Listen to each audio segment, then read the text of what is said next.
Have you ever wanted to attack the Lake Placid Ironman course?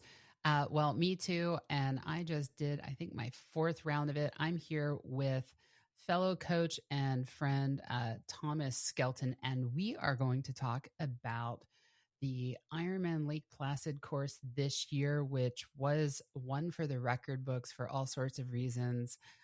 You are listening to the Be Fierce and Try podcast. And as always, I'm your host, Jill Bartholomew.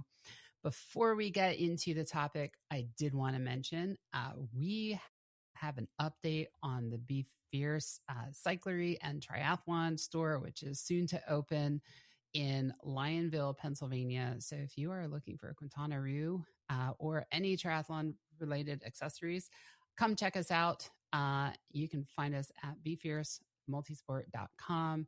With that said, Thomas, can you introduce yourself and tell us what you're all about? Sure, yeah. My name's Thomas Skelton. I'm a triathlon coach, and I'm the king of poor quality video and audio. I'm feeling like super embarrassed about my video quality. I always do when I'm here with you, but I love it. Well, I mean, I do a lot of these. I got to step my game up. But yeah, so this is my 17th year in sport. Been coaching full time for 6 years. And yeah, this was third year up at Lake Placid. First year actually finally getting to race it. It's been on the list to do for a long time. Not a great day, and we can talk about that. But it was a great day up in Lake Placid as a whole. It's always a special place to go, and yeah, still was happy to be up there. Man, the weather. Let's talk about the weather. Yeah, we got up there on Tuesday night, I think it was, and it was like 90. And and of course we got like the smoke from the Canadian fires, which caused everyone to panic a little bit. But race day, it was like 50 degrees at the swim start.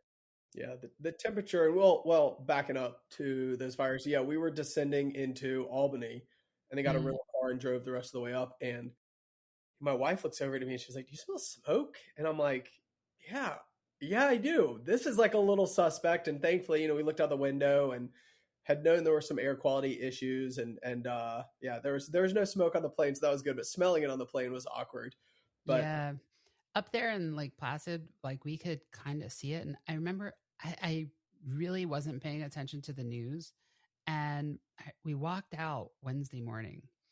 And I said to my husband, I said, now keep in mind, I didn't grow up in Lake Placid, but I spent a ton of time up there because, I was in the long track speed skating, which like that's basically the only long track in the Northeast.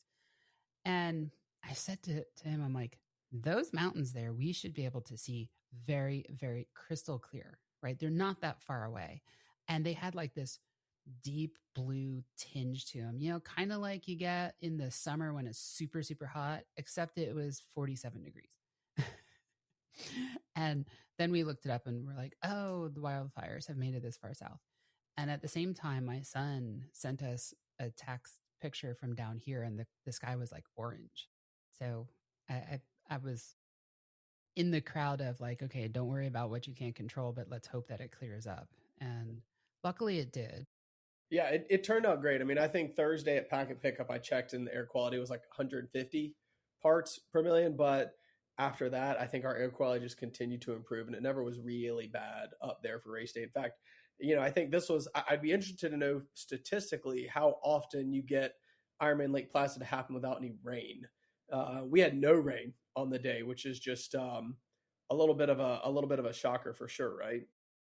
Yeah, I think this is the only time that I've personally seen it not have any rain at all, but that would be interesting. But after last year's race, I'll take the no rain. I mean, yeah, going down the Keene descent, trying to send it, close to 50 miles an hour, give or take, with, gusts of wind and rain would not have been a very fun. I feel like the wind was much stronger this year, especially on the second loop. I know there was one section where normally, I mean, we can get into later, but there's one section where like normally you just like fly down. It's like where that, coming back from Jay, there's like a couple of barns on the side of the road. And, this year I was like getting blown all over the place. Yeah, there was a lot of wind. There's no doubt about it. It was a good one. So, What did your family do when? So you had, was it just your wife, or you had your whole family up? Just yeah, no, just my wife was up there. So she goes out and cheers everyone on. Yep, she was down at the swim start and hung out with everybody. Then I think once everybody was out on the bike, they went and got some breakfast and maybe a beverage or two, and then set up the tent on the run course and Mm. filled up the coolers, and they pretty much hung out there on the run course, or I guess right in front of our Airbnb all day. For like with traveling with your family and especially with kids, I feel like we finally cracked the code of keeping the kids entertained on these long days. We've started signing my husband and my kids up for volunteer positions on the course. So my husband was in T1, so he saw me come out of the swim and get to my bike. He was a bike catcher. And then my daughter volunteered at the Mirror Lake Drive aid station, the one that was right by special needs. Yeah, yeah, She had like a 2 hour shift. She ended up staying there until like 30 minutes before I finished. So that's awesome. I she love was that. very sunburnt, but she had a fantastic time. And we did the same thing at Jacksonville and at Happy Valley. It's like I'm like, I feel like we cracked the code. And best part is they get the volunteer t-shirt, and boy, do they wear them around with pride after the race. Absolutely, definitely. And I'm just gonna so we'll be volunteering at the Bike Mount line at 70.3 North Carolina. This will be a third year in a row doing that. And if you've never volunteered at a half or a full distance Ironman, one, this sport does not happen without an obscene amount of volunteers. And if you get the opportunity to, or you have time to, or there's a way to make it happen, like please go volunteer. Again, these races don't happen without it. But I also think the perspective that you get to be able to have from being there volunteering for 2, 3, 4 hours, whatever your shift is, Mm-hmm. I think it's a really neat to be able to, even if you're an athlete, not just family, be able to see the race from that side of the coin. I think it's really, really, really neat, and it's something I would encourage everyone to do at some point. Yeah, and it's super energizing, and it's a little different too from volunteering for like a marathon, because a lot of times with a marathon, you're stuck there from the time the gun goes off until the time the last athlete goes through wherever you're volunteering at. And with the triathlon events, it's more of a like, here's your window that you're within. They seem to be like mostly 2 hour windows, although they, I've yet to see any of them get upset if you overstay your window. Yeah, I don't think they're ever upset with more volunteering. Yeah, yeah. Although, so with Addison, where she was voluntold to be, um, I mean, I told her she was going to be volunteering. She's like, oh, okay. Um, so it was one of the aid stations that had the pickle juice. Yes. In during the expo, every time we walked by that booth with the pickle juice, I made her try it. Come on, if you have kids, you never forget the first time that you give your kid a lemon, and it's the same face. And like when they're a teenager, like replicating that like experience they had with that first lemon is really, really hard, right? And every time, and now I'm like, you want some pickle juice? And she's like, no, okay, give it to me. Mm-mm, mm-mm, mm-mm. I did see it, and I don't know, maybe I was a little bit delusional at one point, but I remember one of the ones I saw on the run course, and I thought, oh my gosh, is that Red Bull? I was like, I would let That would someone have been nice, right? punch me for a Red Bull right now, and the guy was like, it's pickle juice, and I despise pickles, cucumbers, olives. I wish I Oh, liked them. I know it's a we shame. can't be friends anymore. I know. Well, will you forgive me? I wish I did, but I just don't. And I think I had already had a bad stomach day as it was, and Yeah, I think it was the only time of the day where I felt like I was going to throw up when I hadn't actually put something in. But that's a different. yeah. I did do the pickle juice twice on the course. I did it for the first time last year, and apparently the face that I made was pretty epic because I remember the expression that the volunteer made in response to the face I made. But this year I'm like, it like I think it tastes horrible, but it's kind of like it really wakes the body up, I'll tell you that. I think I don't know if you remember. I guess it's years ago at this point when there was that product Hot Shot that came out. Mm-hmm. And it was I think it was designed to try and shock the system, get the neuromuscular system to kind of relax to help with cramping, and it was a big thing for a while, and it just kind of disappeared. But pickle juice still seems to be hanging around. Even though Yeah. I think people taking juice are crazy. I question your Yeah, statement. though I've only seen it at Lake Placid. I don't think I've seen it on course anywhere else. Yeah, I've only seen it at Lake Placid. It's good. That pickle juice can get out of here. So I have to ask. Yes. So last year you were planning to race, but were injured, and ended up spectating. This year you were able to race. What is your pre-race kind of protocol? Like the leading into the race. Yeah, like the day or two before. I mean, we had 16 athletes racing as well besides myself, and so trying to deal with any last minute mechanical issues that had kind of popped up, trying to eat trying to eat as much as possible, and just getting everything organized. I mean, those are really kind of the primary things. I mean, honestly, also getting some work done on the computer. That's kind of usually, because with travel I get backed up, but it's really just getting everything organized and eating as much as possible. Man, at these events, I find it so difficult to find the time to take away for the time to actually log on to the laptop and do any semblance of real work. That it's like sensory overload sometimes. Yeah, you like get shut down because you're overstimmed. Yes, yes. And the last thing you want to do is like sit there in front of a computer when there's so much going on. I had an athlete doing this race who it was her first Ironman, her first full distance. She'd done a few halves, and I spent a lot of time with her, and that was it. It was fun, but also it's like break.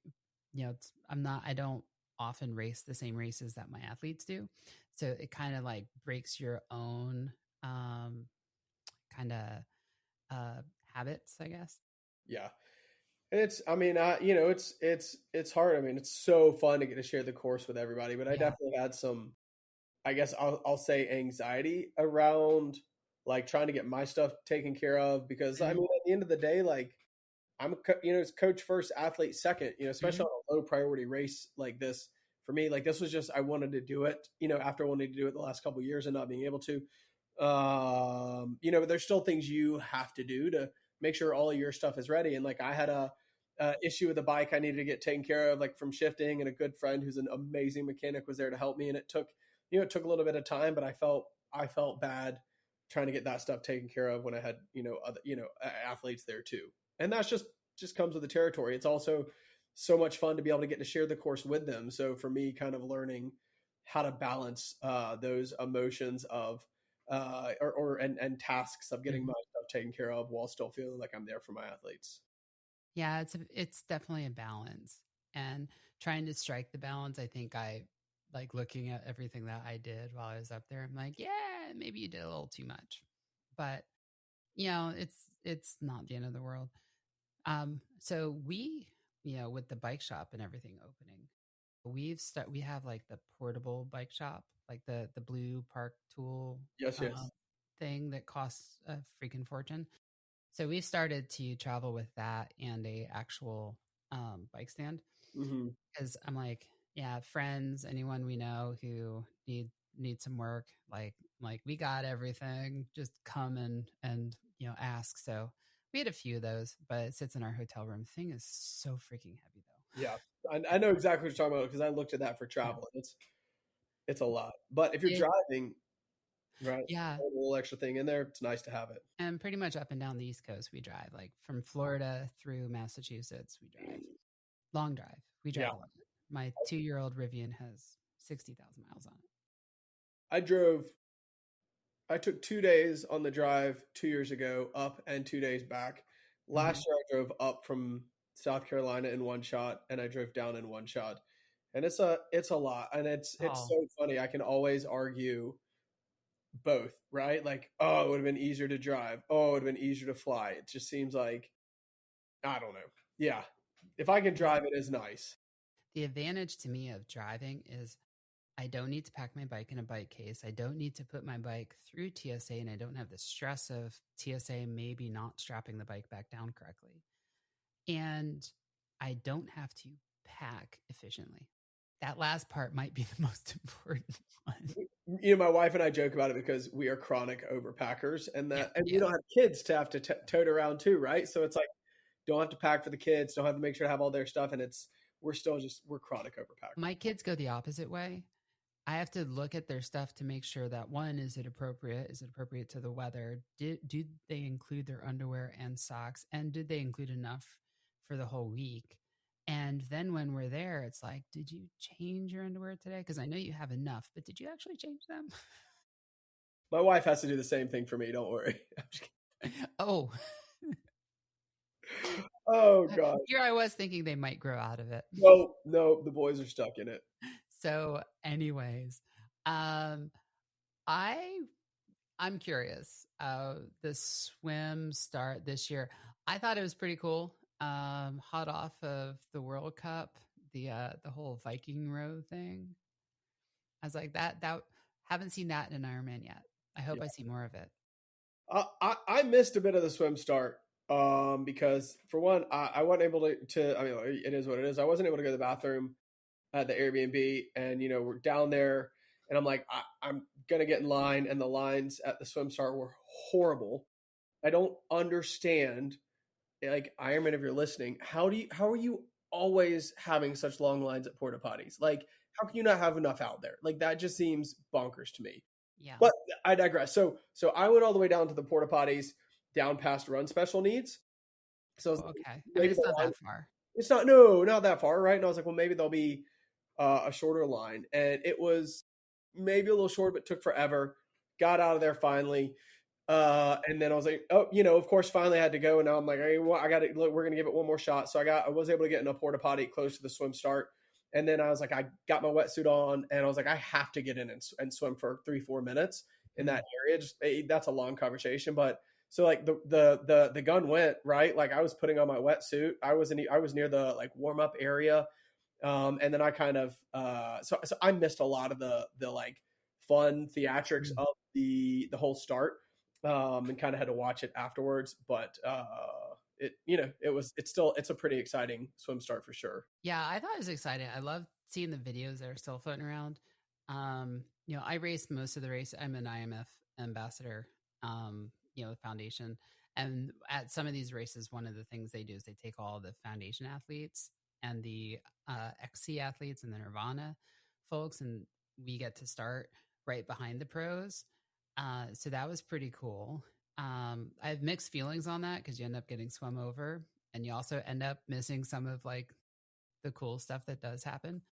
But it was like we heard it and saw it, and I love the new announcer that's here in the US. He does such a great job.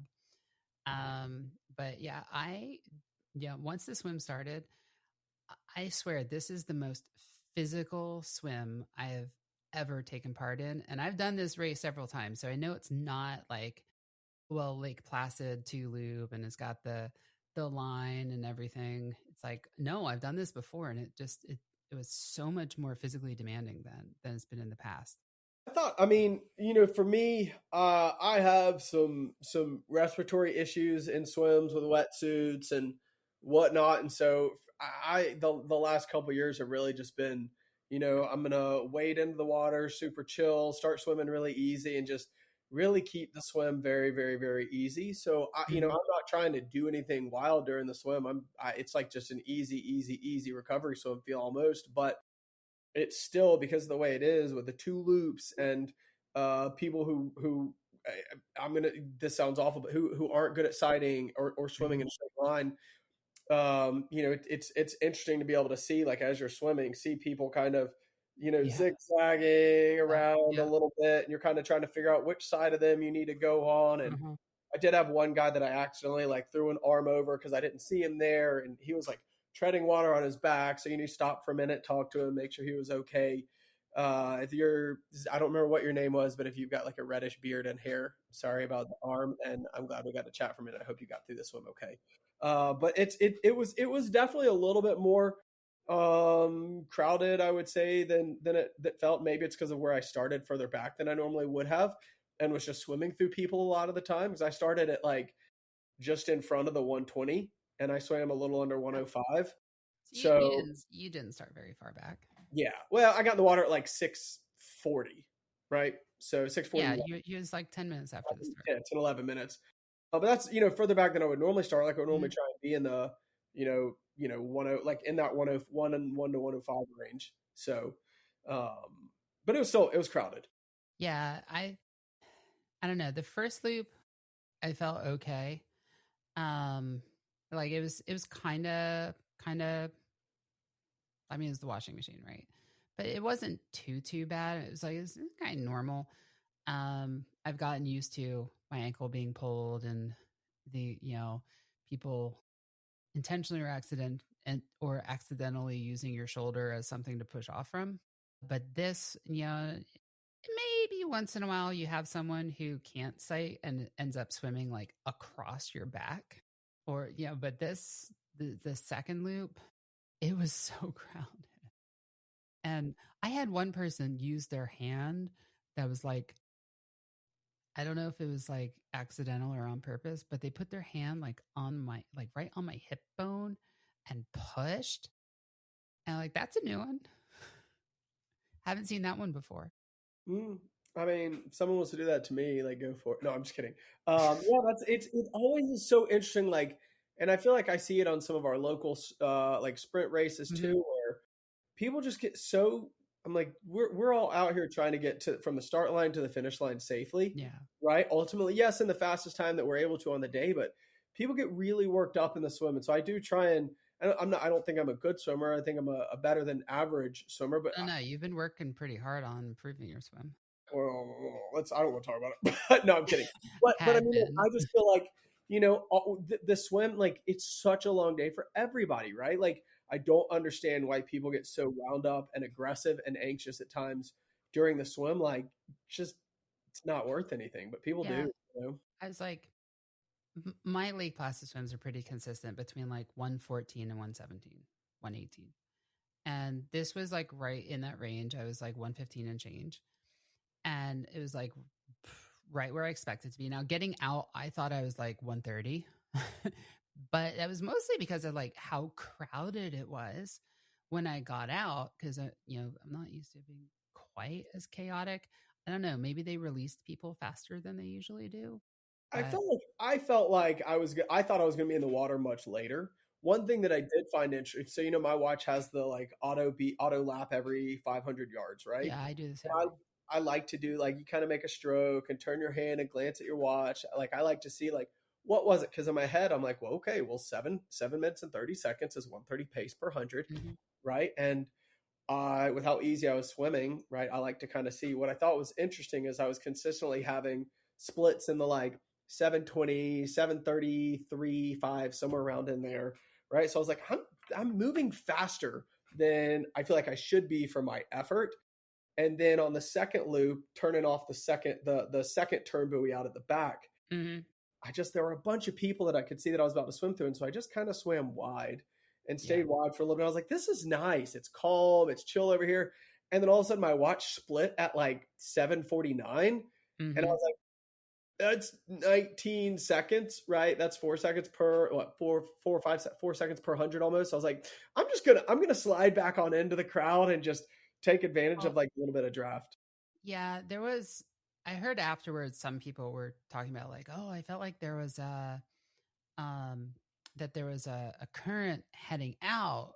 And I'm like, no, Lake Placid doesn't work that way. There is no current. The only current is like surface wind. And it at that point, like it was a little tiny bit choppy, but not enough to have like a real effect. Yeah, I but think it's just like everyone was so condensed that like the draft effect was enough that you actually felt it. absolutely 100% right. And it was like, if you can stay calm, and this is a whole different, like people love hate, like more of a catch up style stroke, whatever. That's a different conversation. But I think for what we do, open water being crowded, I think a catch up style swim stroke is really nice because you can kind of protect your face, a little bit of that space in Hmm. your body, right? And it makes it a little more comfortable swimming in a more crowded environment. And it's just in that crowded environment, it's going to be faster, even if you're passing people or they're passing you. So it's funny. I do that in open water in competition. It's like, and in video, it looks like it's a little bit of a slow stroke when really it's like reach and delay the pull, right? And I put my husband actually posted, I think it was my husband posted a video of that, and some dude commented critiquing my stroke. And I'm like, dude, this was taken at the 43rd 100 yard. Maybe we don't critique strokes 100 yards from the end of a 2.4 mile swim. And also, like, maybe we don't critique strokes that we don't really know what's going on around the person, what they're trying to do, what, Exactly. it's like, sometimes like maybe you have I've got like really straight arm, a little bit Yeah. wider, but when I see someone over beside me, I'm like, oh, I don't want to try and hit them. I want to try and be, Mm-hmm. courteous and, make it a good Oh, experience for everyone what I around. what I found was interesting is, so as a tried out pool school coach, we are supposed to be teaching this fast method that they have. And that combined with being a master swim coach, like I'm pretty well educated on what a stroke should look like. And while I look at video of me, I'm like, oh, I'm flat in the water. I'd like to be like less flat. I'm pretty horizontal. But he's like, yeah, you should stroke more under you. I'm like, we haven't taught that since the 80s. I'm like at least if you're going to critique, be correct. Yeah. Well, every internet warrior with a keyboard is more knowledgeable than everyone else. But yeah. ASCII characters are free, right? Yeah. Yeah, exactly. If you're going to toss out some free advice, I'm probably not going to listen. Yeah. Unsolicited free advice. Yeah, there's some forums where like if somebody says something that's like really egregious, I put out like the little wavy symbol. I'm like, coach here. Don't do that. Yeah, it's awesome. Yeah, it's usually in the Run Disney forum where like someone puts out something that's like gonna hurt someone. I'm like, please don't do that. You're gonna get hurt. Yeah. So many pros of the internet and so many cons. Yes. That's a whole Yes. other story. So you and I had like, I didn't expect to see, like, I was running behind you the whole way to transition. At the swim? Yeah. Do you remember seeing me at the bag pickup? Yeah, I said hey to you. Yes, you did. Yeah. I was running behind you pretty much the whole way. I almost passed you and I'm like, nah, I'm going to sit back and chill behind him. It's still early in the race, but I was on the bike before you, which surprised me. What happened? Well, my plan for the day, like what as a whole, was just like party pace the whole day. Mm-hmm. I had no intentions of doing anything at all on the day. And so plan was just hang out, vibe. Yeah, I mean, I got in transition, and I think it was a little crowded when I got in there and trying to find a place to sit down. But I mean, all I had to do was put my shoes on and put my helmet on. I think I put my calf socks on and took them off because they were loose. But besides that, I just was kind of vibing through the whole day. Yeah, I put my calf socks on, the calf sleeves, Yeah. under my wetsuit, Yeah. which I don't know if I would do that again or maybe use a different one. They were like tight on me all day. Yeah. And on the run, I almost stopped, took my shoes off halfway through the run to take them off because my calves were hurting. I had really mixed feelings on calf sleeves. I think, I mean, ideally we should test, right? But I always sometimes, I like putting on the wetsuit, they get wrinkly sometimes, pulling the wetsuit up and over it. And so I was just like, I'm just going to put them on afterwards. Yeah. I put them on and they just felt a little loose. And I was like, there's no point in having them flop around. Yeah. But It's the first time that I'd put them on under the wetsuit. yeah, And I did that because I'm like, I always struggle to put them on when my skin is wet. And I'm like, oh, well, and we'll do this and it'll sit on top of the transponder. So don't have to worry that's so not much later. about Yep. that flying off with the wetsuit, Yeah. which I've had happen before. Okay. So yeah, that is a very different experience. I got in the change tent and there was one other person in there. Yeah. And all the attendants were like clapping. And it kind of tracks with what I saw on the swim because I was thinking on the swim, I'm like, I passed or was passed by so few pink caps that I'm like, where's all the women? And even in the video, there's so few. Yeah, it's just and I actually haven't looked at the total percentages yet, but I mean, it's normally like 25% female in an Ironman is like a good showing. I So don't know. yeah, Jacksonville was 30, which is the highest I think I've seen. This looked like it was around 18%, Yeah, which which is is like which right on the average Ironman. But Lake Placid, I think, usually skews higher than average. let's see. I don't know. I'm gonna try and look it up while we're talking, but I know that's the whole reason. Like, there's a local organization that's all female led, Mm-hmm. female mentors that's really geared towards supporting new women in sport, and that we sponsor because it's such an underrepresented demographic, and anything that can be done to help grow the sport is important, right? Let's see. Yeah, and when we talk about like at the highest levels, like Kona qual, there's a question: how far down did it quote unquote roll in the age adjusted ranks? And it was almost 3 times deeper in the men than the women, which is what we're used to seeing. Because each age group gets one, and then it gets split somewhat proportionally. So I think you had 1,549 male finishers out of a total of 1,920. Right. It comes out around Yeah, 18% yeah. for So finishers. And it sound like there was supposedly 2,600 bibs issued, but there's no way that there's 700 DNFs. yeah, no, I think it was. I don't know what the number was. I thought someone had posted, and I think I saw somebody asked how far on the age graded results Mm-hmm. Kona slots rolled. And I think the women's rolled to 33rd age graded, and the men's rolled to 66 age. Yeah, I heard something like that And I too. don't know the number of slots that were There was 55 slots total. total. Yeah, which sounds about right. Yeah, 18 of which would be podium slots, I think. Yeah, it's tough. I mean, it's a whole different conversation about how do we grow the sport. Does putting more slots help, hurt?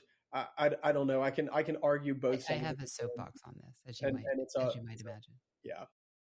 So, the bike, I mean, I, I it's love the that. same bike course they've had the last 3 years. I love it. I think the views are amazing. I think it's going to be a slower time for everybody. For me, again, I had no goals on the day. I was just going to was just going out to piddle around and enjoy it. Mm-hmm. And enjoy the descent. I mean, the first time going down Keene, I was like, making little giddy noises just because it's just fun, right? Like, I love it. I It is. love going downhill. But for me, like, I know it was a windy day, but I feel relatively confident from a bike handling perspective, right? Like, it didn't. Although It, you were on a new bike. yeah, yeah. It was And it was my longest ride on that bike. I mean, I rode more. I was on that bike for more on race day than I'd been on it I was total. going to ask, did you have many hours on the bike before the race? I had a 20-minute ride outside that I had to come in because it was raining. I had an hour on the trainer, and then I had two 45-minute shakeout rides with some of my athletes.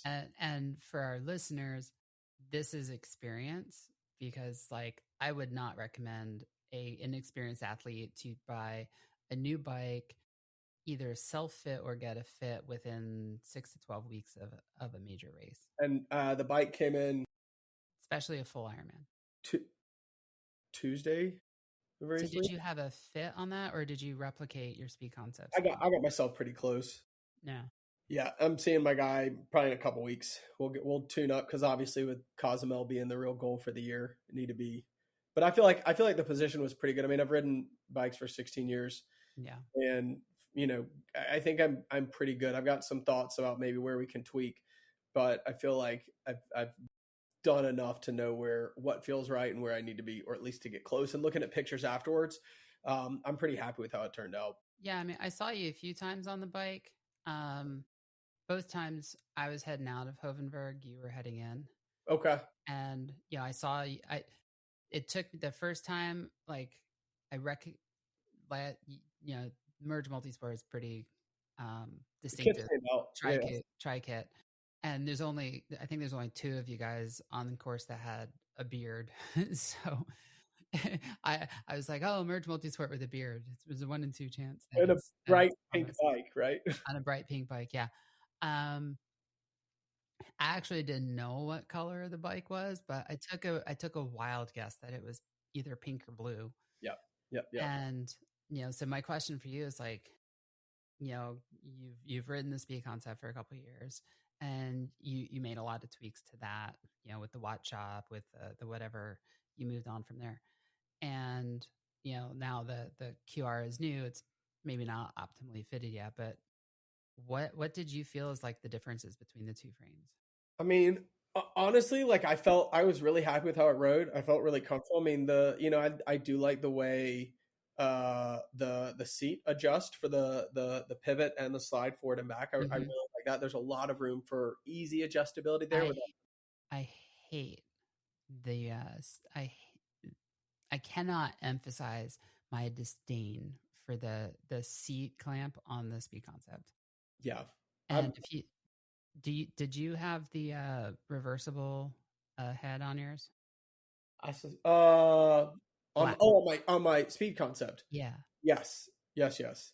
Did you So if ever you try to reverse that? yeah, well, it was initially backwards, and we moved it forward, and it's just the fact that you have to go take the whole saddle off, right? You've got to take the saddle off. You've got to take that little insert piece out. Hmm. Right? You've got to then, and it's just And if it's your bike is like a year or two old, getting that barrel out is somewhere near impossible. yeah, It's yeah. I just a mean, pain. even if you go and I try and replace the hardware on it every year, right? Some of the major hardware pieces, Hmm. they don't get rusty and cause problems, but oh, I mean, I love the speed concept. I'm looking at it right here. I mean, I'm getting ready to post it for sale soon, That's hopefully. beautiful But bike. great bike, loved it. Like was very happy with it as a whole. Once I put a different cockpit on it, right? Yeah, the Um, Trek cockpit I think is a good starter cockpit. I really like the draft box on the back. I mean, I had the Gen 2 speed Hmm. concept. That's what I got Oh, hit with a couple years ago. And I loved having the draft box on the back. I don't love the internal storage piece on that. oh, The little it's lever piece. small and it's hard to get to. Yeah, I mean, and the draft box on the back of that, like I can put a little multi-tool in, I can put two tubes, I can put two CO2s, tire lever, like it's a good size. Yeah, I'm we're a QR dealer, and I'm looking at the two boxes. One's a X, XPR, and the other is a VPRI.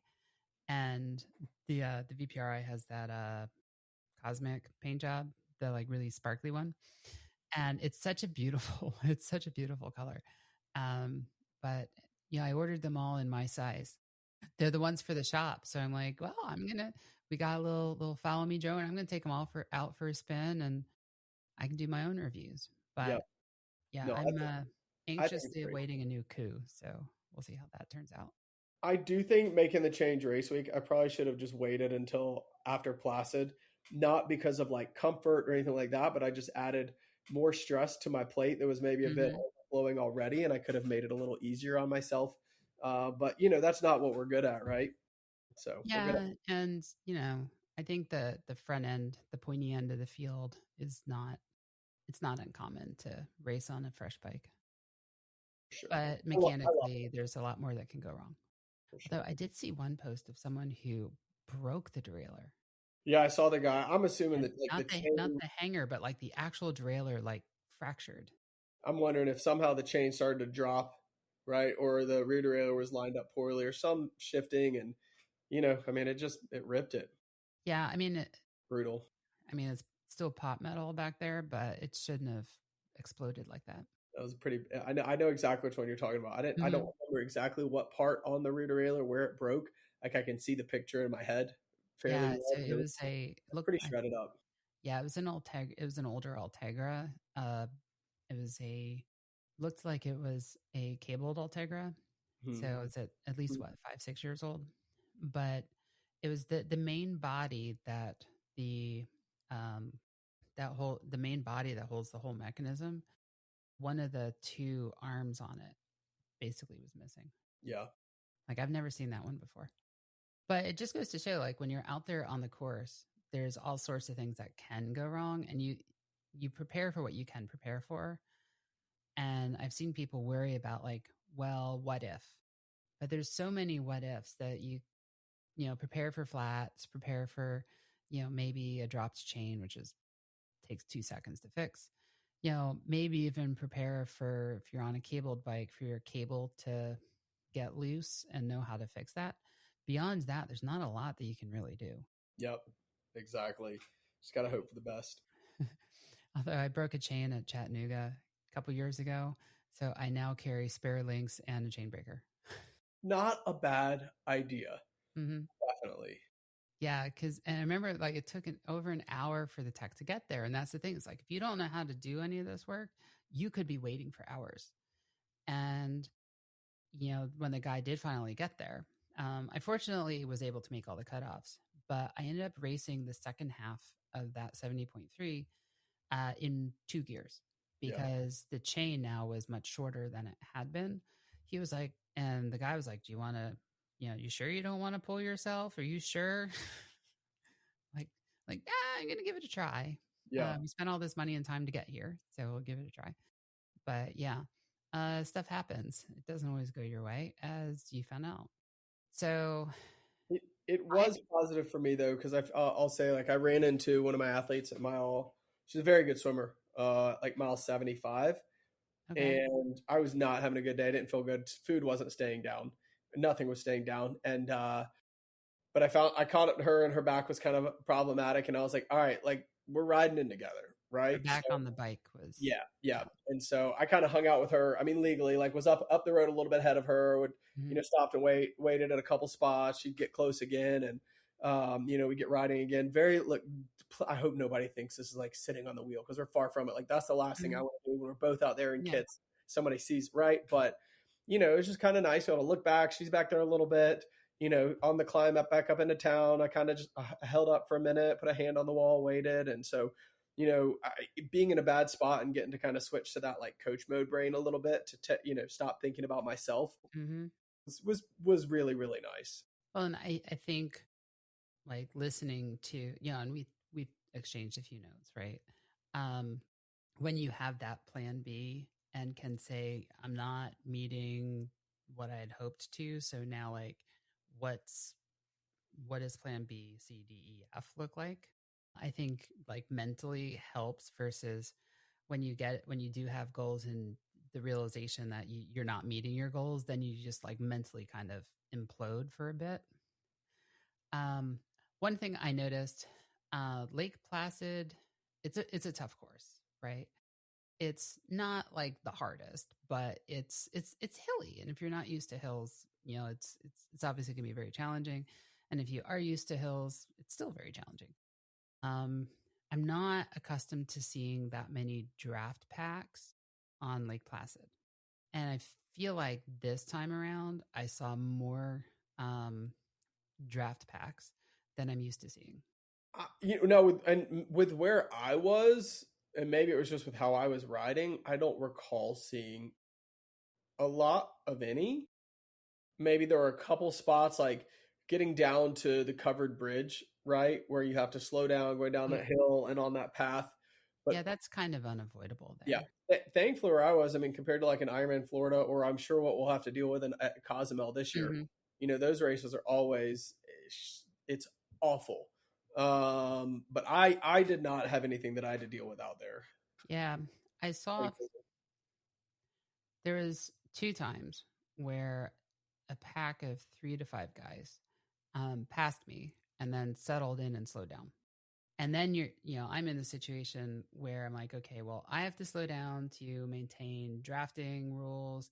But then if I want to pass them, I'm essentially going to have to pass 5 people that are on each other's wheels, but still that's 5 people that need to be passed all at once.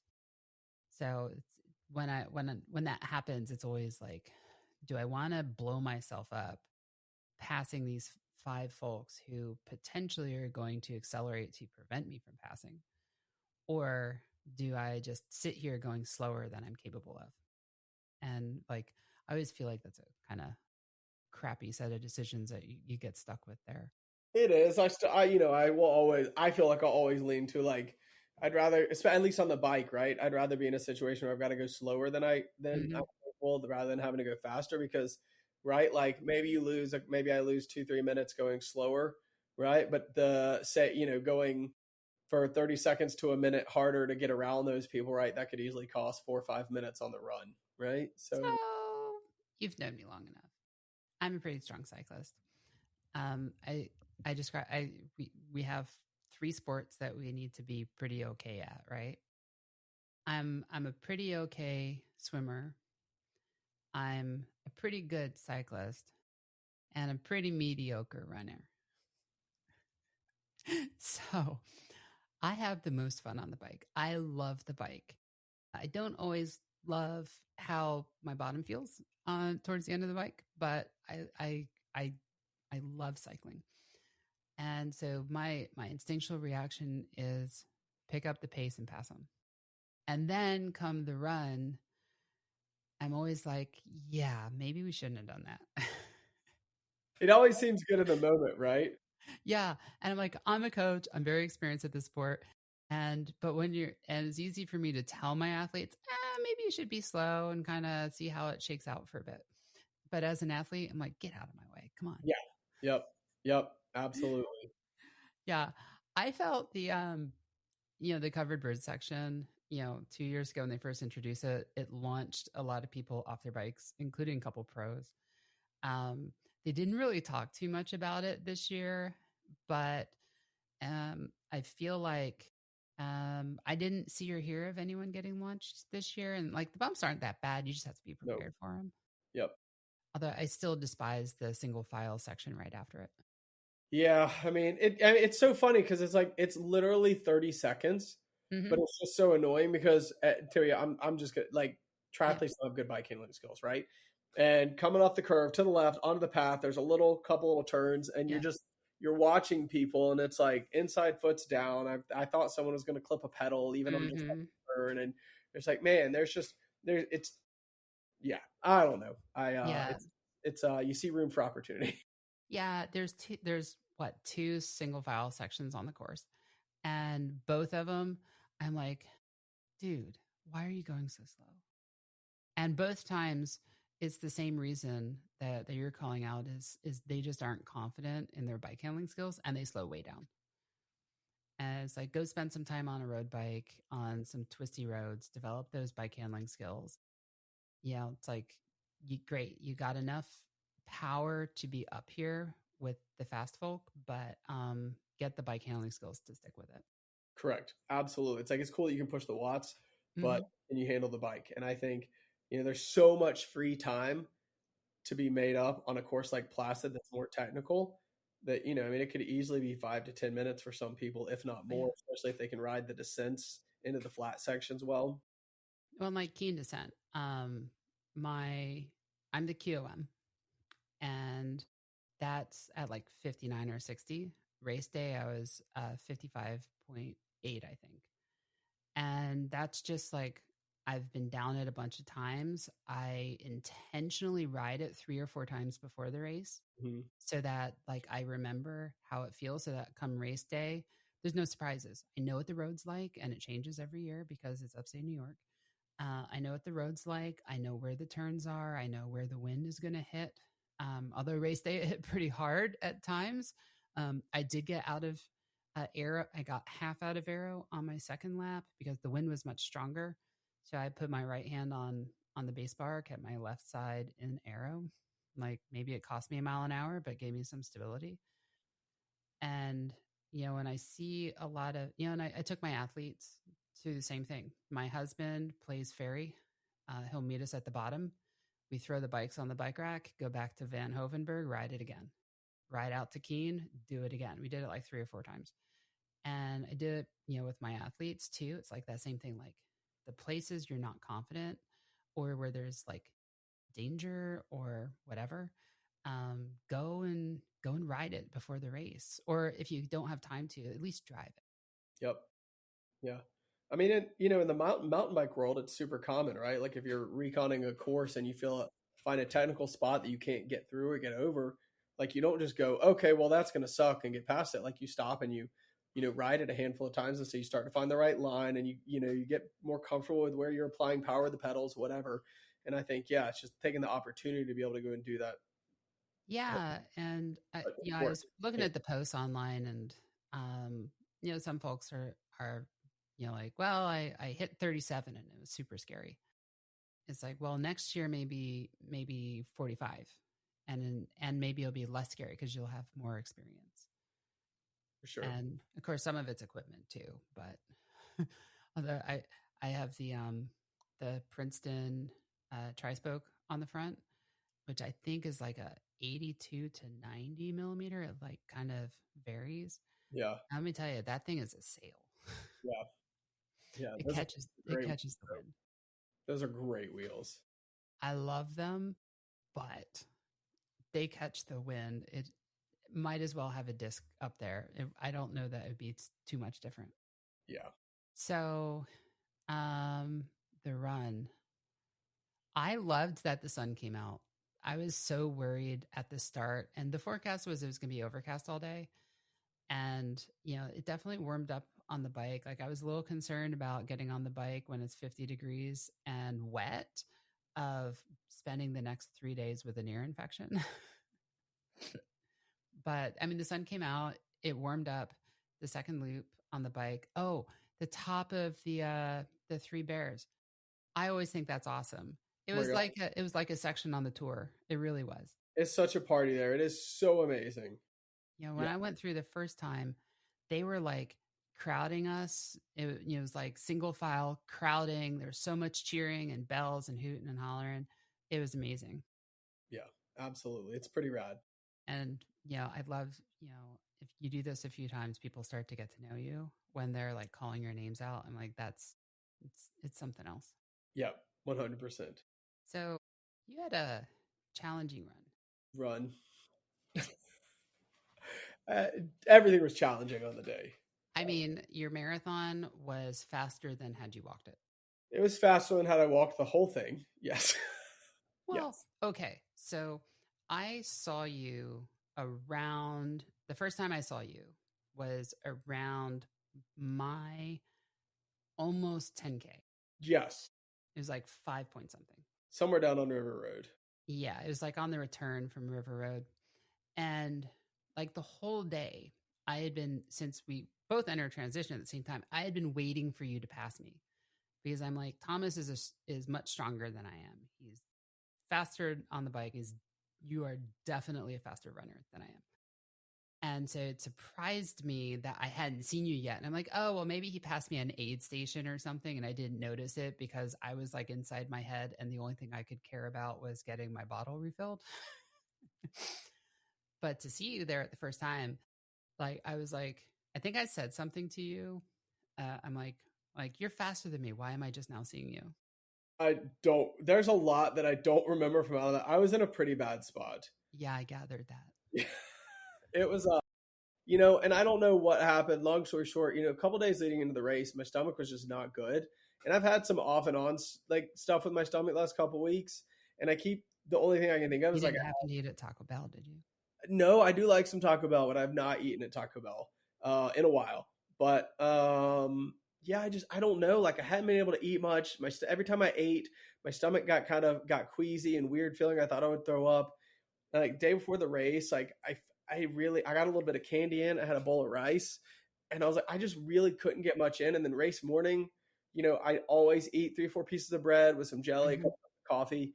I got a piece of toast in, half a cup of coffee, and I thought I was going to throw up. And it wasn't like, I know there's some people that get anxiety and they can't eat. Like I've always been the kind of person, like when I get anxiety, when I get stressed, like I eat to cope some, right? Like, so that was a weird thing to me I've never been in a situation where like I couldn't eat like that. And then all day, like anytime I tried taking in stuff, I think I got about 180 grams of carbs in on the bike is all I could calculate. But when I got stuff in for wait, back up.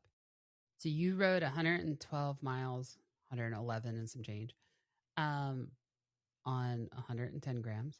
well, a half a piece of or a piece of toast, a half a cup of coffee, and then about 150 to 80 grams of carbs on the bike. So you did a swim, which is easily 600 calories. Yeah. And then Even the swimming. bike. Yeah. Yeah, the bike, which is easily another 2,500 to 4,000. Yeah. On a total of under 200 grams of carbs. Yeah. Cause I was And like, when I tried taking stuff, like I would take some stuff in and then like 2 minutes later, it just came right out. My whole right thigh was nice and, kind of gross for a while on the bike. wow, I'm just shocked that you're able to finish the bike on that little fueling. I thought I was done. My athlete that I caught, like at some point, I was like, "Are you gonna make me run a marathon today?" And she was like, "Hell yeah, I am." And I was like, "There's no way it's happening. I'm getting off this Yeah. bike. I'm getting her off, and I'm done." I mean, even at party pace, you need more in you than that. Absolutely. And in 16 years for it, I've had times where I've buried myself and like depleted myself, but Mm-hmm. this was just, I was like, hey, it's okay. I couldn't take in a lot. I'm going to keep it real easy today. And there were signs everywhere. My body's just not in a good spot right now. But yeah, I mean, I got to the first mile or 3/4 of the mile on the run course where our Airbnb was. I told my wife, I'm done. I'm quitting. Like, I'm out. I mean, I felt just wrung out. for comparison, at that, so my bike was right like at 6. I was shooting for like a 540, but it didn't happen. My legs, my quads just were like at the start of the bike were like, the heck are we doing here? Which clear indication I may have overdone it through the week. And my one of the nice things with Lake Placid is you get your special needs back. So I was able to take a look at what was left in my bottles because I use the precision flow gel. And you remember our conversation last year? A big change. So it added up to about 107 grams an hour. So you did the whole bike on what I used in an hour. And I would normally do 90 to 110 grams per hour. That's usually my like Ironman target. Like that's usually where I am. And same thing on 70.3s, and it's very normal. Like get off the bike, feel pretty darn good. And it was really, I don't honestly know. I mean, I know how I finished because my wife told me to sack the F up, and she didn't say F. Yeah, she told me sack up and go. She was like, you can walk a marathon, because she knows me after years of doing this. And if I had pulled the plug, like I would have been really disappointed. Unfortunately, she had some anxiety all day if that was the right thing to do to tell me, because somebody else came up and was like, your husband's dry heaving on the side of the road. And and I think I told you that you should pull yourself. I mean, I'm glad I didn't. If I felt I was healthy enough to start the day, and that's a whole different story. But if I feel like I'm healthy enough to start the day, my wife knows that I need to finish the day, and I'm glad I did. But it was awful. So I saw you several times on the course. You were looking pretty good. Like the first time, you were not in a happy place. But you passed me later, and you were carrying a pretty good pace. I did. You did. And like you did. But there was like a little while where you were carrying some speed. And then I passed you, and you were that was on River Road again. You were really in a bad spot then. And you like shortly after that, I heard you call for med. And I thought for sure that you were pulling yourself at that point. And then I saw you again later. But once I passed you, it was like kind of coming out of River Road on the second. I didn't see you again until the end. It's because I walked for 12 miles. Yeah, so that tracks. Yeah, I mean, I kept, I honestly, it's disappointing because I was in such a bad physical and mental space. Like I love giving high fives and cheering people on the course. And, I had a friend who coaches also who was out there supporting, and like I talked to her for a few minutes, and she was like, she tried cheering me up. She was like, well, maybe just keep trying to take stuff in. Maybe something will stick at some point. You can at least get some calories in. And I was like, that put a little smile on my face, but ultimately, like, obviously it was because you didn't take in the pickle juice. I should have gone to the pickle juice. Yeah, I should have mainlined that, like, would have fixed you up. Just straight to the vein. Yeah, I have honestly, like, I have never been that. Like, I actually, when I was walking on River Road the second time, I was like, if you walk all the way back to the aid station or to our Airbnb, you can sit in a chair for a few minutes, right? And so I did. So I got back to I saw your post on that. I was like, oh like dear. I sat there and I was like, oh my God. And then finally I was like, all right, I got to get up. And then even, the other out and back in town, the second out and back before you get, not the one that goes out to Nauseous the golf one. course, right? Went out to the end, coming back down with the hills.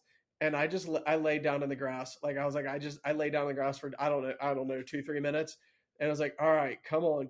And then at that point, I was like, you can jog downhills, you can jog the downhills. But every time I tried jogging, like the You can muscles, roll down hills. yeah, well, the muscles in the side of my stomach kept cramping up from like everything from the day, right? Because From I mean, not everything, having taken anything in, maybe.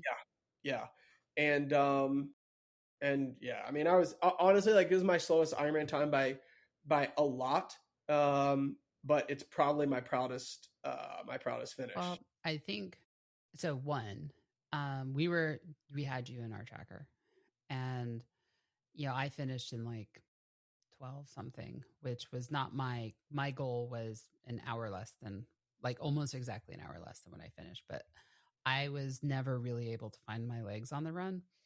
And I think it's not from overbiking so much as I know my second loop on the bike, like the whole day I was not taking in enough fluids. I don't know why. I'm usually pretty consistent, like a bottle an hour minimum. And I was not hitting that. I was making it to aid stations and my tank would be like 2/3 full. So I clearly wasn't taking, if I took in 5 liters on the bike, I'd be shocked. So I think I started the run just without enough fluids in, and you know how that goes. It never ends well. So I was expecting to be running, at like 8:30, 8:40 pace for the marathon, which would be kind of typical for me. And it was more like 11. I mean, I think you get a day. It was so dry in Lake Placid. I That's would the say thing. drier than normal, and so I think that combined with the wind, you don't feel yourself sweating, right? Well, and You don't like, see it dripping off of you. You know, yeah. And like when it's hot, you're hot and you think about it.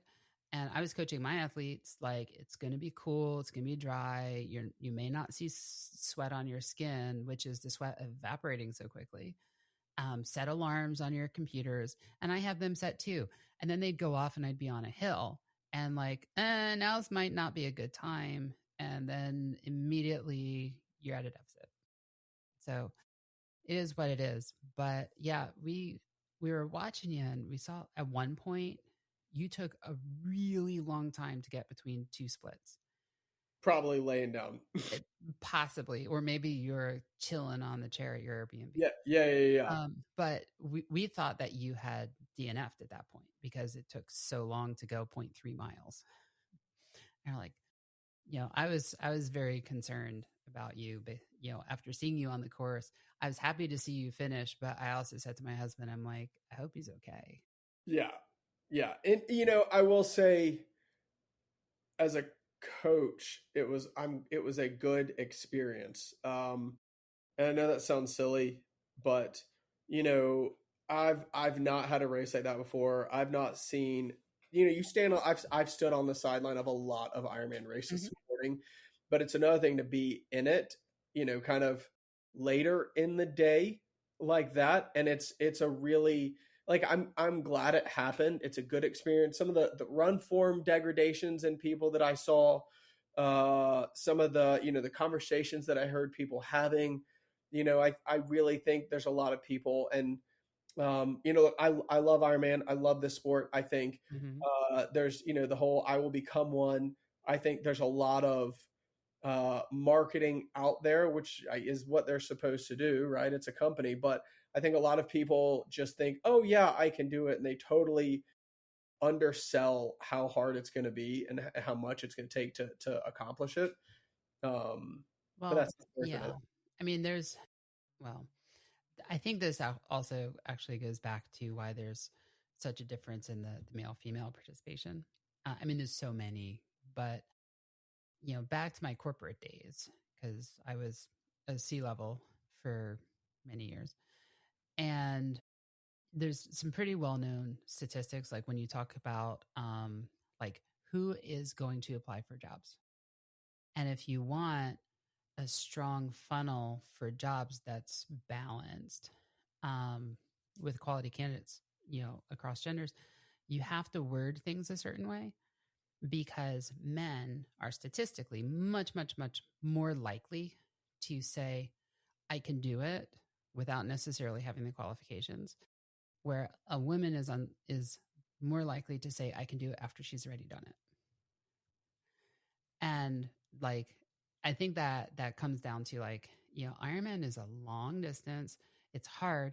They market themselves as being hard, right? Like, yeah, the tagline, anything is possible, but their marketing is also, this is a bigger than life thing. Yes, right? absolutely. Which it is. Which it is, but it also, I think, it scares away people who maybe could do it, but aren't yet at a point where they've actually done it or done something similar where they can say to themselves, I can do it.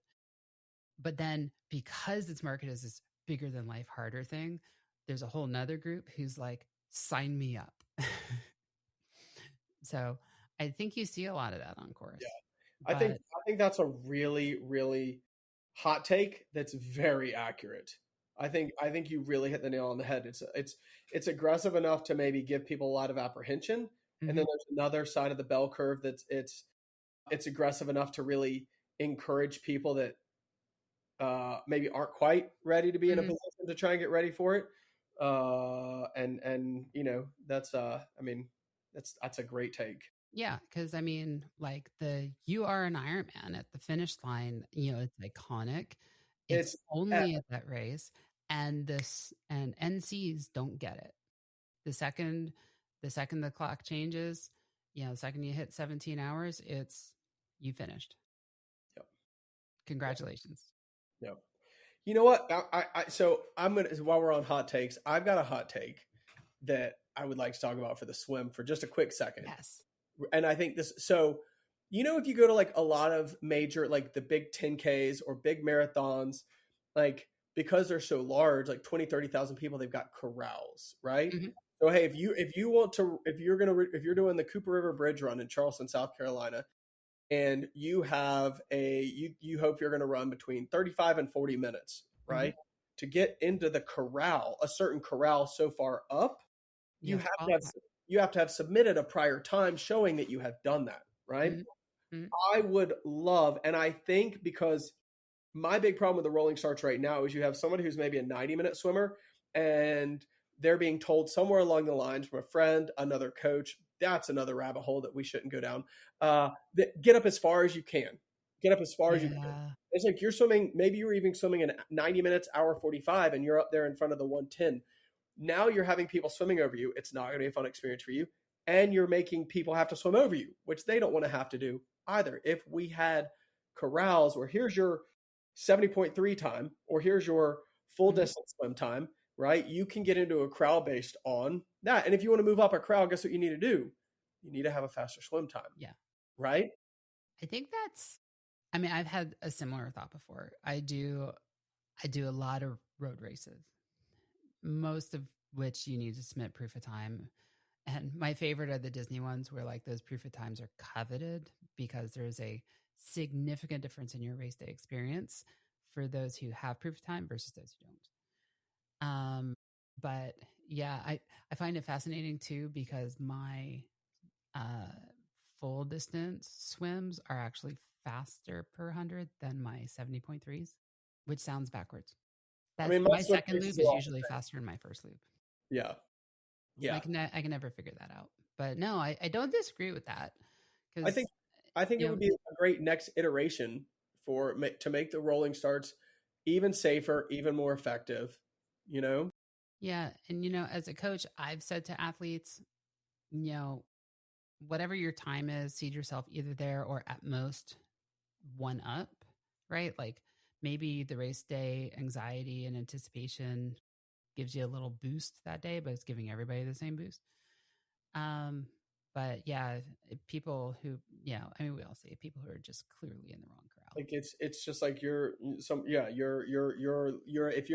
and look, this is not to say an hour 30 swimmer is slow or an hour 40 swimmer is slow. It's just, you got to quantify on something, right? Like if the best you've ever swam in an Ironman, and obviously we've got currents, things that have to be managed and paid attention. Like if you go out to California or Chattanooga on a fast day and you swim, 50 minutes, right? Like that does not count, right? Like there needs to be some sort of maybe a grading off of that. But if you're like, I mean, I've swam 101 and low 101 at Ironman Florida, right? Like Mm-hmm. I should comfortably be able to be in that, hour to hour 10 group. And that's Mm-hmm. a safe spot for me to be. And Yeah. it's not a safe spot for somebody who swims an hour 30, hour 45, right? Yeah. And I'm usually like, I usually self seed races do self seed. I usually self seed like 112, 115. Right. So you're putting yourself right where your ability is. And this is the Mm-hmm. conversation I've been having with athletes lately. It's just we don't need to be part of the problem. We need to be part of the solution. And I think the rolling starts, I've accepted the fact that we're never going back to mass starts, right? I love mass starts. People could go, and then if you needed a 30 seconds to a minute to get yourself going, cool, great, See, right? I like the world champion starts where for the full, Kona and Nice, not the 70.3, The way, where you wait out and then 30 seconds, a minute later, gun goes off and you're all starting already in the water. To me, it avoids like I actually do better in those swims because I'm not like my body's not spending time adjusting to the water and the temperature and being buoyant. It's already adjusted by the time the start happens. And I don't have that like super high heart rate spike of running into the water. yeah. So now And I kind of saunter into the water. but in those situations, you're starting the race against the people in your age group, right? So now, right, if someone is looking at the tracker and trying to give you splits, they don't have to go, well, you started 10 minutes behind these people, so I got to go back and see. Or there's people that started 10 minutes behind you. Maybe I'm telling you you're in fourth or you're in Mm-hmm. sixth and you're 2 minutes off the podium. But if you look back like two splits, there's Mm-hmm. somebody that started 15, 20 minutes behind you, maybe because of whatever reason, and they're actually 8 minutes ahead of you, right? And it's Yeah. so I would love to see a continued evolution of the rolling starts. See, Uh, I love age group starts. those were great. Those were so good. I mean, starting in the water is great. Like, I don't really, a mass start where you run in the water, I don't know that I really am excited about the idea of doing that. But I mean, it is, whatever works. But I like the age group starts because maybe one of the reasons why I consistently overbike is because I see someone and I'm like, oh, you look like you might be in my age group.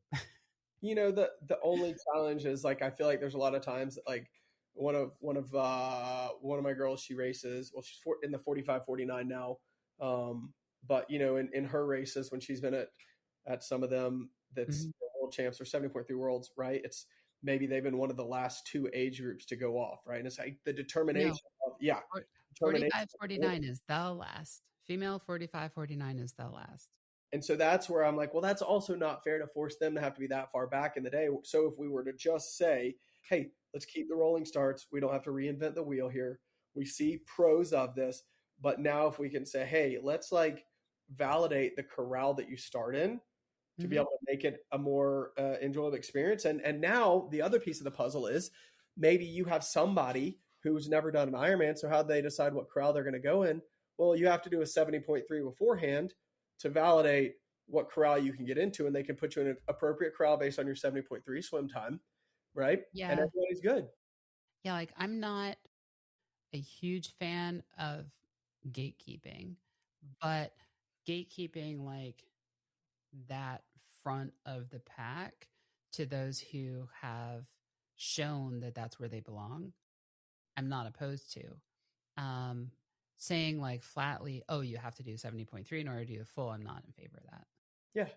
Yeah, no, I agree. But at some point we have to, well, I still think, it's a good experience to have done a 70.3 I totally agree. full, but I don't think, making somebody, but if you want to get into a certain corral, right, you show that it's okay for you to be in that corral, Yeah. you know? Yeah. And there's plenty of open water races that can get you that too. Sure. Yeah. I mean, you could find other opportunities to have, but having something to validate what your swim fitness is, because it's going to make the start smoother for you, the Mhm. people that you might potentially have to swim over, or the people that might actually be swimming over you. For sure. Sorry, super tangential. No. I mean, it's relevant, especially here where we had a swim that like it really felt like this might have been a problem. Yeah, and I want what's best for the sport. I want someone to come in, do a race, and I don't want them to have a bad race experience because of something like getting swam over or having to swim over a bunch of people and they're like, this is stupid, I don't want to do this again. We don't want that, right? We want the start of the day to be something that's, safe, especially safe, right? I hate when we see issues in the swim. We want something comfortable, right? And we want people to feel like they can get through the swim, get onto the bike, and go enjoy their day. Speaking of which, I didn't look. Did you happen to look to see if what what the DNFs looked like on the swim? No. I didn't really hear of too many issues this year, I don't remember seeing a despite lot it of being kind of going more of a around. physical race. Yeah, I don't remember seeing. I remember seeing, out of the corner of my eye, I saw some people holding on to some kayaks, but I don't Yeah. remember seeing. I don't think I saw much going on.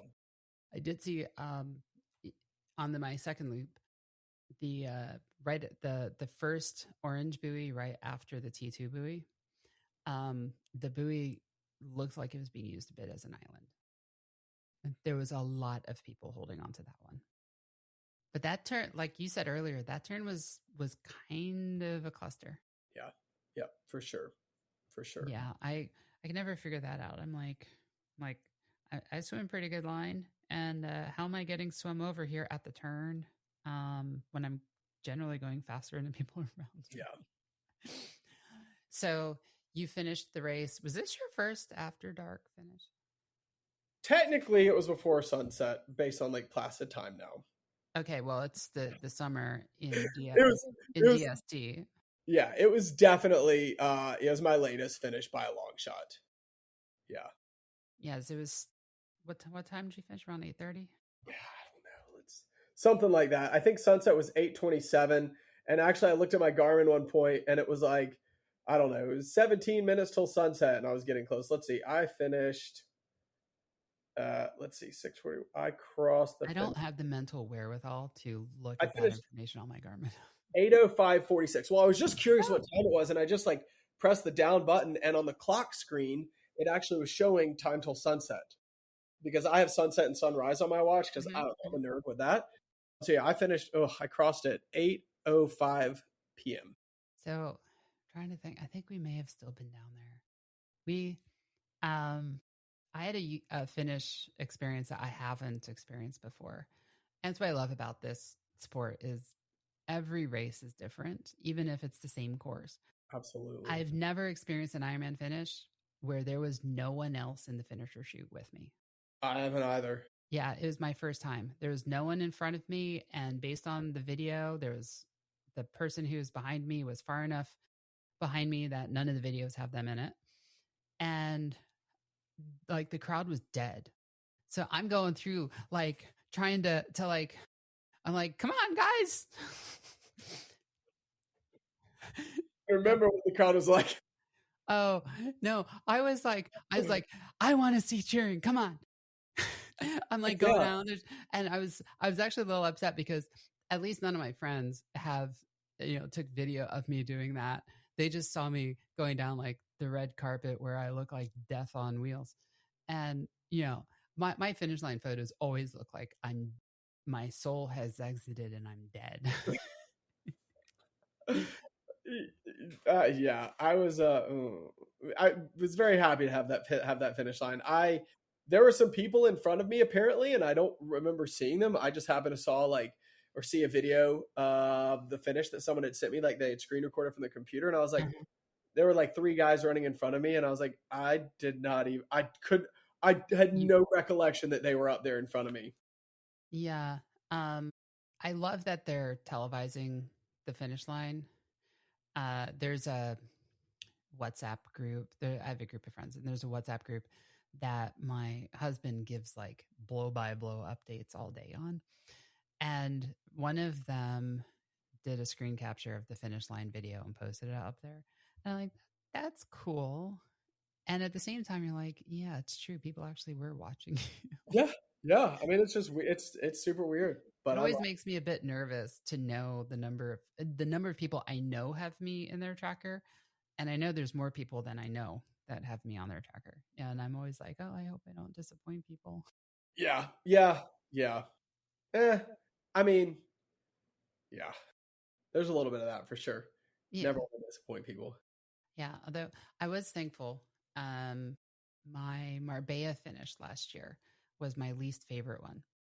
I got to the finish line, and my finish line photo is me like this because I'm like right there, and this lady like zips right past me at the line. Like, you go up the little ramp. It's like right on the ramp. She's like, and I'm like, really? You couldn't let me have my picture?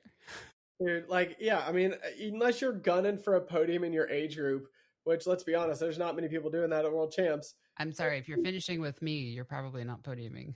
Same with me, right? Like, I'm mid Yeah. pack in my age group in Worlds. Like, you just like chill, like vibe out, just enjoy the Yeah. finish line, enjoy And that. like Jacksonville was my best finish ever.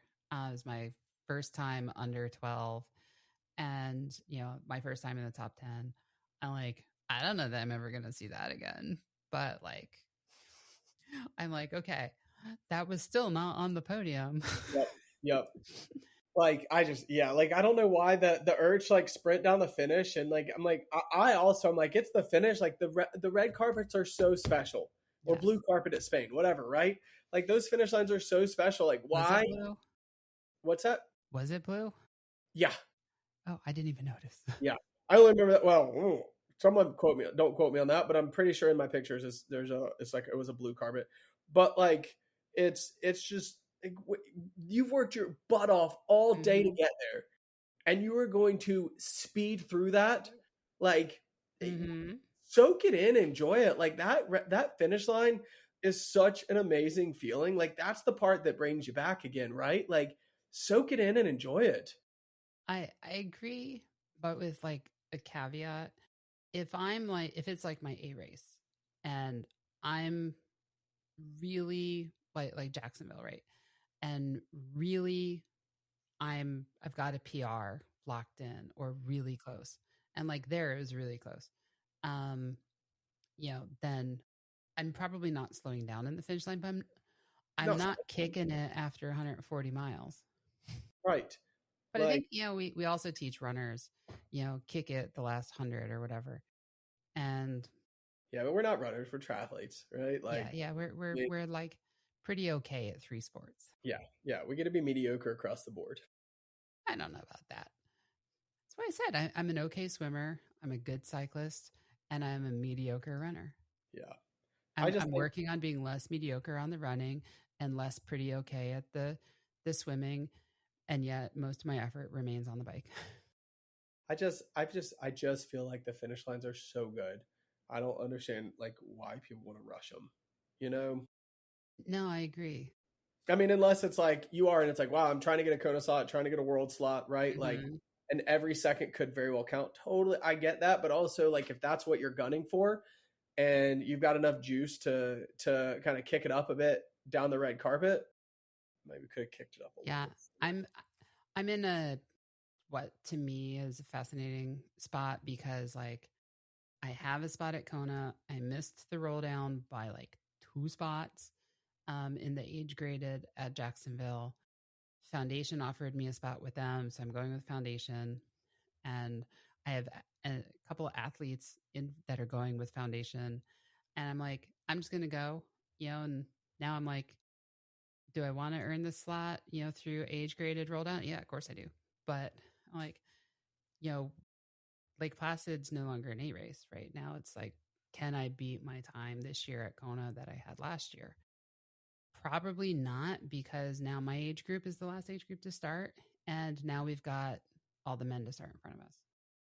So instead of being out there at 8, we're going to be out there at what, 9:30? Big difference. Yeah. Yeah, Especially with the winds. yeah. Yeah. The first guys out are going to have such an advantage time wise. Out in, the winds get so much stronger as the day progresses out there. It's crazy. So, final thoughts on Lake Placid. I mean, my opinion, it's it's so epic. It's so iconic. It's such a special place. You know, I'm torn because part of me is like, I want to go back and have a little better prep, but also have a good day there because I feel like that course deserves it, right? However, I'm also Oh, happy to have done it. It's just a special place. it is a special place. I will be back next year. It's the one race that I do every year. That's awesome. And so I'll be back next year. So maybe we'll see you as a redemption race next year. No, won't be there next year. Just after being there 3 years in a row, it's not a real regional race for us. We're still trying to figure out exactly what our team races are going to be. I just know at this point, the first part of the year we'll have a camp in Cozumel that we'll be running. Then we'll be racing 70.3 Puerto Rico, and then we'll be supposed to be doing the Cozumel Ultra 3 day. Like I guess I don't know if I can say Ultraman or not because it's not actually a branded one, but it's like an Ultraman distance event over 3 days there that they have. So it's not the Ultraman. It's not an Ultraman branded one, but I think if you can submit your times from it to potentially qualify. Okay. That's not the goal. I just want to go and do it. I've got a guy that I've become friends with is one of the race directors there, so we're going to go do it for fun. But after that, I don't know what the rest of the year is going to look like. We'll have to see what happens at Cozumel. And then I'm going back and forth. Like I thought about doing Ultraman Florida next year, but I don't know. I kind of like the iron distance right now. Yeah, and I'm not doing like like that distance because I have aspirations of doing anything there. I just want to get to see what it's all about, like not just the physical challenge, but the mental challenge. Yeah. Is super intriguing to me, but yeah, a lot's just going to depend on what happens at Cozumel, and then kind of sorting out the rest of the year or sorting out next year. But I think for us, obviously, with Chattanooga being 70.3 Worlds and being about 4 of us. One of our coaches is qualified already. Another one of my athletes is qualified, and our 2 other coaches are both doing, racing, hoping to qualify for a spot there. So I'm like, maybe we'll race there for sure. I don't know what the rest of the year has in store though. Yeah, I'm trying to figure out what my qualification race is for next year for Chattanooga because I really want to race it. And I'm like, I've reliably qualified at Chattanooga, Happy Valley, and at Haines City in the past. And I already offered up to do Haines City as a relay with some friends. And now I'm like, how do I say, let's just race it as a race? Try and get a slot. Yeah. Because I'm like, it's Chattanooga's driving distance. I mean, it's a long drive, but it's driving distance. So let's do it. But yeah. And, we formed, my business is younger than yours. So we officially formed this year a tri club. Good. Which we're trying to make more than just coached athletes and yes, kind of a bigger thing. I got kind of annoyed at some of like the branded clubs out there, and I'm like, let's create one that's like not necessarily associated with a brand. And so we're looking at potentially doing like a team race down in Wilmington at North Carolina next year. Yeah. I would be willing to bet. I don't know if I will be racing, but we'll likely be down there at the Bike Mountain Line again to volunteer because that is just so much fun. Love it down there. It's a great spot. That's a couple hours for you, right? It's like 5.5. Oh, okay. Not bad at all. This year we'll drive. We're taking the dogs, and then there's a local race down in Edisto, South Carolina, which is a couple hours, maybe 5-6 hours south the very next week. So we're just going to drive straight from Wilmington down to that to be able to, I think we're going to do a relay on that. But it's great out there. It's easy to get to. Super cool spot. The race director there is a goat. Like she just crushes it with the logistics there. It's a great awesome race. Yeah. We were querying my team, and it turned out like everyone's like, yeah, I want to do North Carolina, and it's one person's 50th, and so she wants to do it as her first 70.3. And I'm like, all right, let's just all go down and do it. Yeah. Heck yeah. Absolutely. It is a great spot. It's super cool. Town's neat. I like staying in town because it's nicer after the race.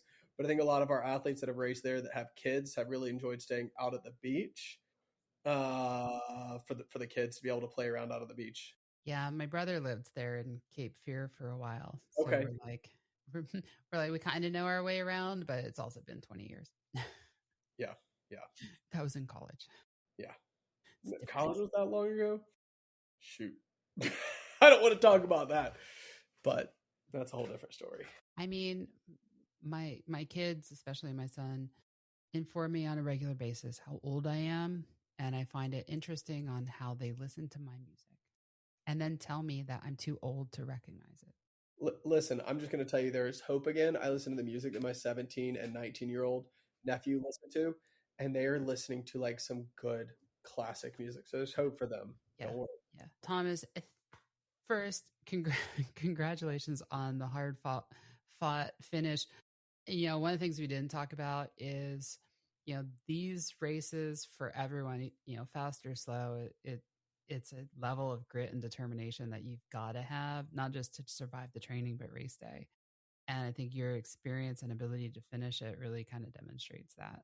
I'm just honestly like, I really can't give myself credit for finishing it. Like, it was really like my wife had to have some harsh words for me, and it was exactly what I needed because I couldn't get. Well, sometimes we need to hear things. Yep, absolutely, and I'm very thankful for that. So, if anybody's listening and you think you're going to take on these challenges alone and get through those good days, sure. The bad days, no. Having someone that's supporting you, whether it's a spouse, a friend, a coach, you can't put a value on that for sure.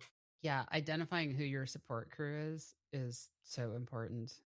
These are not solo sports. Even though they're individual sports, they're not solo sports. Yeah. And it's just a shame, like, we get to cross the finish line, but there's so many other people that go into like getting us across the finish line. It's a shame they don't all get to cross with us too, I mean, they can pay to do that, I suppose. I don't think they want to do the distance. Oh no. All right. Hey, Well, thanks, Thomas. Until next time. Thanks for being on. And that's, as they say, a wrap for today's episode of the Be Fierce and Try podcast.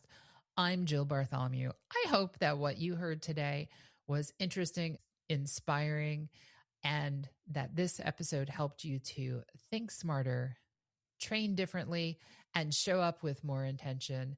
Make sure that you are subscribed so you don't miss what's next. And if you are looking for support on your journey to your next start or finish line, I would love to work with you. Here at Be Fierce Multisport, we work with athletes of all abilities, and you can learn more about coaching, training plans, bike fittings, and everything else that we are building at Be Fierce Multisport at the site, BeFierceMultisport.com. Until next time, train with purpose, execute with intention. And as always, be fierce and be you.